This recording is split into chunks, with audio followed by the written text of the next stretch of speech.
My grandmother's great-grandfather was Ignacio Ferrar Vallejo, who came to California in 1774 with the Moncado Overland Expedition. He was a soldier for the Spanish Empire and worked at 7 different missions. At one point, most of Northern California was held by his children through the Mexican land grant.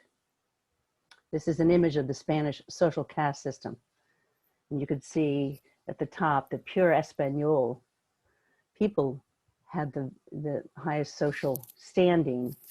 And my ancestor, Ignacio Vallejo, got certified by the Office of the Inquisition that he was pure Espanol. Mariano Guadalupe Vallejo was my grandmother's grandfather on my father's side.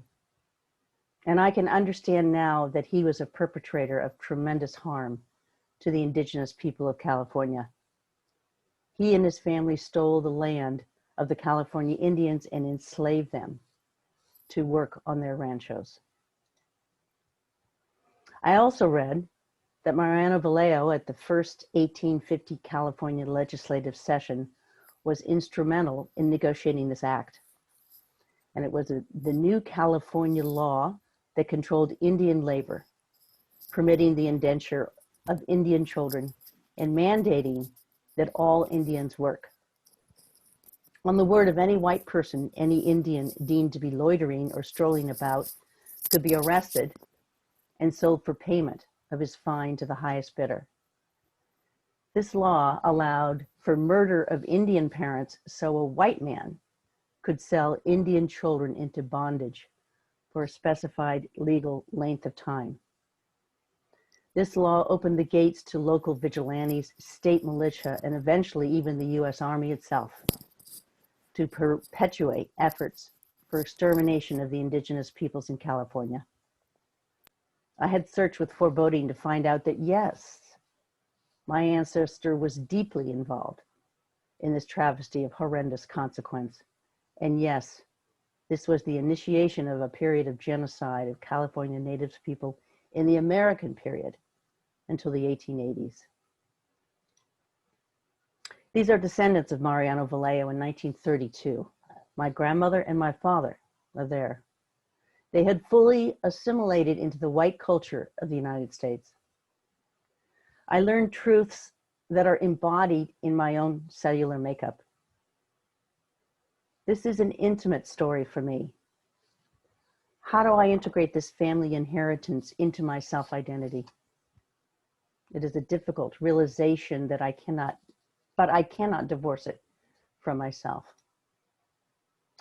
There is a soul corruption and inherited trauma from being descendants of perpetrators undergirding our benefits and privileges. I see the connection between our family history to our American culture's history. White supremacy and racism are the systems we created and perpetuate today.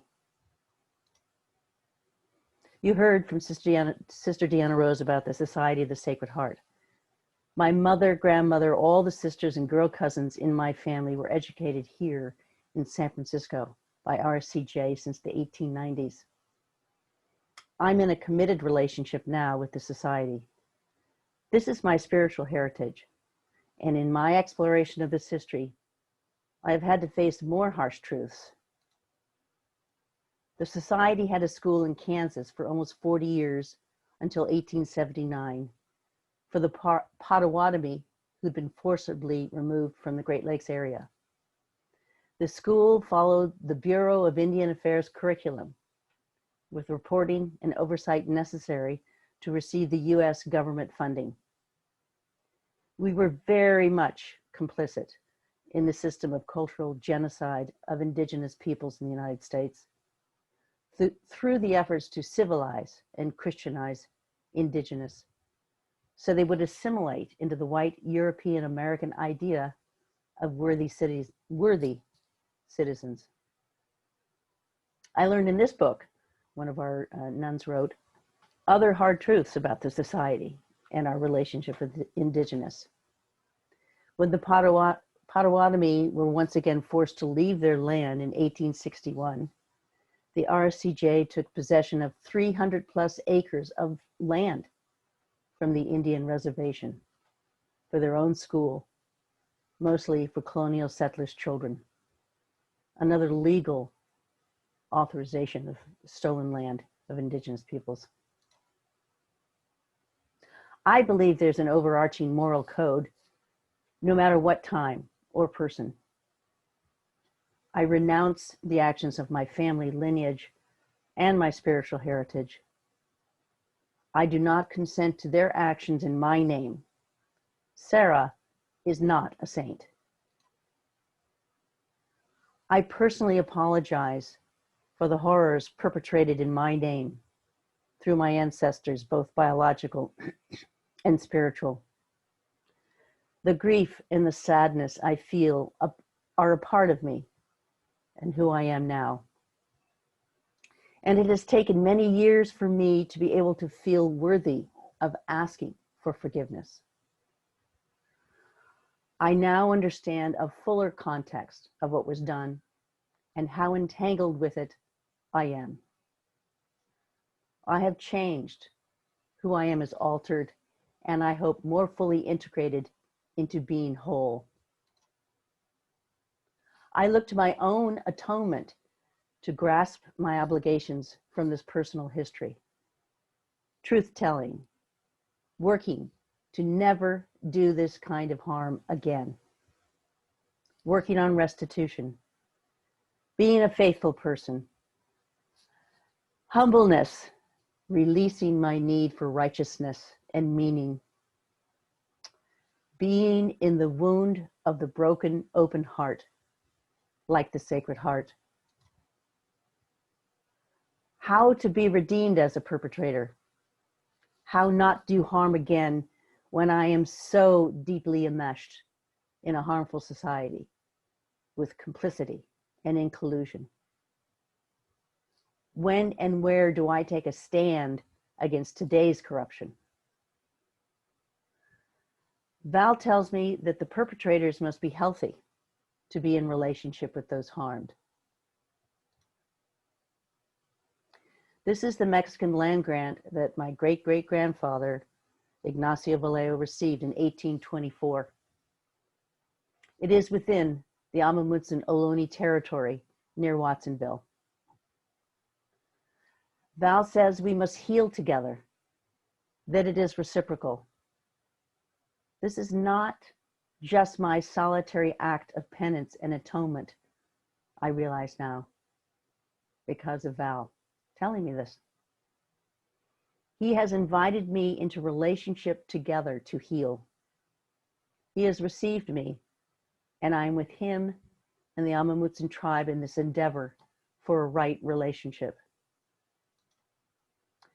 It seems to me that our right relationship is also with our future generations and our Mother Earth. Currently, the land of the Amah Mutsun that was stolen by my ancestor and used for profit by cattle grazing for over 100 years is being regenerated by the Elkhorn Slough Foundation. My grandmothers have oak trees, my granddaughters have oak trees planted in their names there. There will be more openings in our work together for restitution and reparation, I hope. I commit to our wholeness and healing and redemption in mutual connection with the invitation for the Amah Mutsun. I have faith in the goodness of creation. Our healing is together. Our redemption is in relationship. Our love is for the future generations, your grandchildren and mine and all life. May we become beloved ancestors and bless us all. Whom should I turn to if not the one whose darkness is darker than night? The only one who keeps vigil with no candle and is not afraid. The deep one whose being I trust, for she breaks through the earth into trees and rises when I bow my head, faint has a fragrance from the soil.